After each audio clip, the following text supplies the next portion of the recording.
കോൾഫീൽഡ്സിൽ assistant foreman, heavy earth moving machinery trainee, staff nurse trainee എന്നീ കാറ്റഗറികളിൽ അവസരം.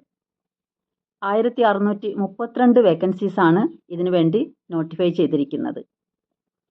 South eastern കോൾഫീൽഡ്സിലും നോർത്തേൺ കോൾഫീൽഡ്സിലുമാണ് ഈ വേക്കൻസീസ് ഉള്ളത്. കമ്പ്യൂട്ടർ ബേസ്ഡ് റിട്ടൺ എക്സാമിനേഷനിലൂടെയാണ് ഇതിനുള്ള സെലക്ഷൻ നടക്കുക. SC/ST വിഭാഗത്തിൽപ്പെട്ടവർക്കും എക്സ് സർവീസ്മെൻമാർക്കും അതുപോലെ ഫിസിക്കലി ചലഞ്ചഡ് ആയിട്ടുള്ളവർക്കും ഫീസ് അടയ്ക്കേണ്ടതില്ല. മറ്റുള്ളവർ 1180 രൂപയാണ് ഫീസ് അടയ്ക്കേണ്ടത്. ഓൺലൈനായിട്ടാണ് ഫീസ് അടയ്ക്കേണ്ടത്.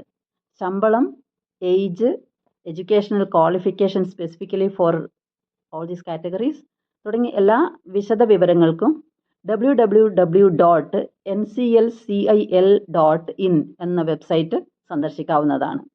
അപേക്ഷ സ്വീകരിക്കുന്ന അവസാന ദിവസം May 1 ആണ്. Thank you for listening.